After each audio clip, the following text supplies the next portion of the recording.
여러분 안녕하십니까? 포항 MBC 뉴스데스크입니다. 어린이날인 오늘 경북 동해안 지역 곳곳에서도 다양한 행사가 펼쳐졌습니다. 비가 오는 궂은 날씨였지만 각종 체험과 공연을 즐기는 어린이들의 얼굴엔 웃음꽃이 피어났습니다. 박성아 기자가 전하겠습니다. 굵은 빗줄기 속에서 열린 어린이날 행사. 경찰관과 함께 무전기를 사용해보고 직접 경찰 제복도 입어봅니다. 경찰의 꿈을 가진 어린이는 오늘 잠시나마 진짜 경찰이 됐습니다.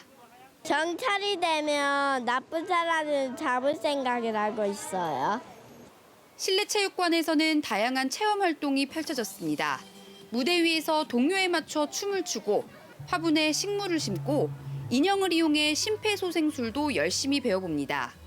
보리빵 사이에 달콤한 팥소를 넣고 꾹꾹 눌러 경주의 특산품인 찰보리빵도 직접 만들었습니다. 친구들이랑 같이 오니까 이게 추억도 쌓이고 매우 재밌고 다음에도 이런 거 행사 한 번 더 했으면 좋겠다는 생각이 들었습니다. 다리 밑에서는 다양한 공연이 펼쳐졌습니다. 마술쇼부터 비눗방울 공연까지 지켜보는 어린이들 사이에서 연신 박수가 터져 나옵니다. 봉에서 꽃이 갑자기 와르르 하고 나와가지고 너무 신기했어요. 오늘 하루 어린이들은 오랜만에 만난 가족과 함께 즐거운 시간을 보내고 이렇게 내려와서 같이 좀 보내는 시간을 가지고 싶어가지고 좀 내려오고 싶어가지고 엄마한테 졸랐어요. 친구들에게도 사랑하는 마음을 전했습니다. 친구들아 어린이날 잘 보내. 사랑해. 궂은 날씨 탓에 영일대 수욕장에서 열릴 예정이었던 해양 레포츠 무료 체험 행사는 연기됐지만 국립경주박물관 등 지역 곳곳에서 어린이들을 위한 공연과 행사가 이어졌습니다. MBC 뉴스 박성아입니다.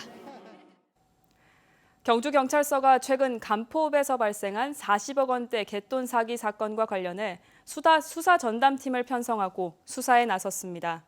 경찰은 경제팀 수사관 7명으로 수사 전담팀을 편성하고 피해자 진술을 확보할 계획입니다. 또 잠적한 계주 60대 여성에 대해 체포영장 신청과 여권 무효화 조치, 인터폴 적색 수배 등을 진행할 예정입니다.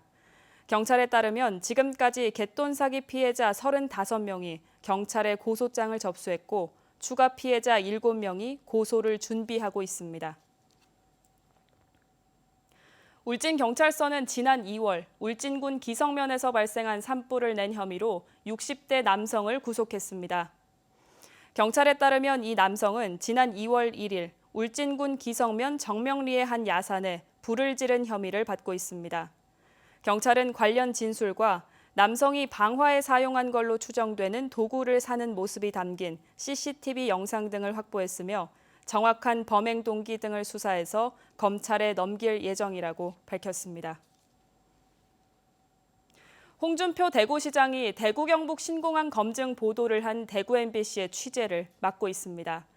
홍 시장은 경남도지사 때와 자유한국당 대표 시절 특정 언론사 취재를 거부한 적이 있는데요.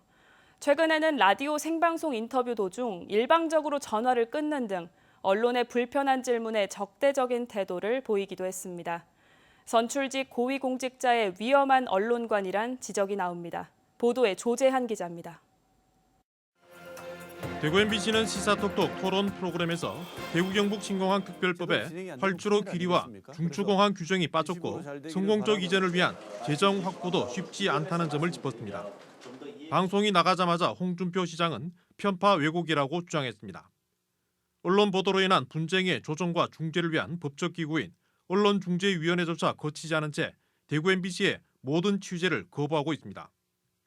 홍 시장은 2015년 경남도지사 시절 무상급식 관련 경남 MBC의 보도를 문제 삼으며 상당 기간 취재를 거부했는가 하면 2017년 당대표 때는 MBN에 대해 가짜뉴스라며 취재를 거부하고 당사 출입을 막기도 했습니다.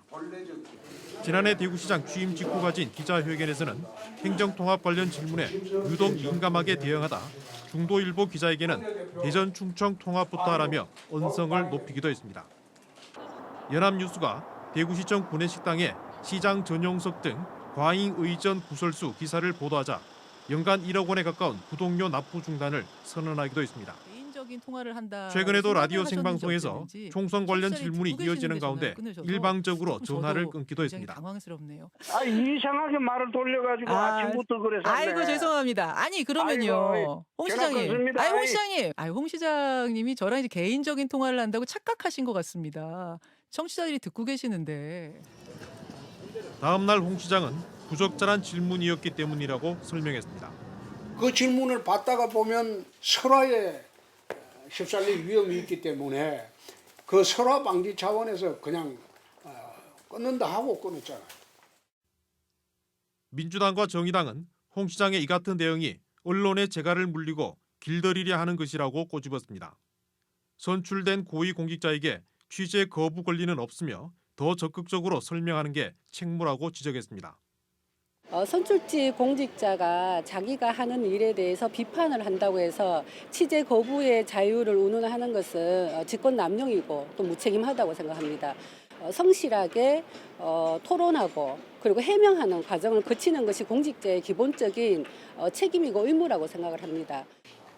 대구시가 시민을 대신해 권력자에게 불편한 질문을 하는 언론에 적대적인 태도와 강경 조치로 일관하면서 500만 대구 경북 시도민에게 영향을 미칠 정책을 검증하는 기회는 그만큼 줄어들고 있습니다. MBC 뉴스 조지환입니다. 대구지방국세청은 태풍 흰남노와 대형 산불 피해로 특별 재난지역으로 지정된 포항과 경주, 울진 지역 납세자들의 5월 종합소득세 납부 기한을 오는 8월까지로 연장합니다. 신고 대상자는 6만 5천여 명으로 연장 신청 없이 자동으로 3개월 연장됩니다. 앞서 포항과 경주 지역 납세자들의 부가가치세 예정고지 제외, 종소세 중간 예납세액 고지 유예, 소액 체납자에 대한 강제징수 유예 등의 세정 지원이 있습니다. 경북에서 소아청소년과 진료의원이 한 곳도 없는 군 지역이 11곳에 이르는 걸로 나타났습니다. 국민의힘 송원석 의원에 따르면 올해 3월 기준 전국 시군구 가운데 소아청소년과 진료의원이 한 곳도 없는 곳은 58곳으로 경북은 전남에 이어 두 번째로 많았습니다. 경북에서 해당하는 군 지역은 영덕, 울진, 울릉, 군위, 의성, 청송 등입니다. 또 소아청소년과 진료의원이 한 개뿐인 시군도 경북은 두 곳으로 집계됐습니다. 중대재해처벌법 시행 이후 대구와 경북에서 발생한 중대재해 사망사고는 26건에 사망자는 26명인 걸로 나타났습니다. 이 가운데 9건은 검찰에 넘겨졌고 나머지는 수사가 진행 중입니다. 대구지방고용노동청 관계자는 중대재해처벌법 시행 초기여서 신중하게 수사하다 보니 기소까지 최소 6개월 이상은 걸리는 편이라고 말했습니다. 한편 중대재해 사망사고가 난 업종은 제조업 12건, 건설업 10건, 기타 업종이 4건이었으며 유형별로는 떨어짐과 끼임 사고가 절반을 넘었습니다. 경북교육청이 시청각 장애 학생의 학습권 보장을 위해서 특수교육 서비스를 지원합니다. 경북도 내 16개 학급에 각각 200만 원을 지원해 시각장애 학생을 위한 점자교육과 보행교육, 청각장애 학생을 위한 수어 및 문자 통역 등을 실시합니다. 한편 경북교육청은 지난해에 이어 올해도 청각장애 학생을 위한 인공 와우 시술 지원 등을 추진하고 있습니다.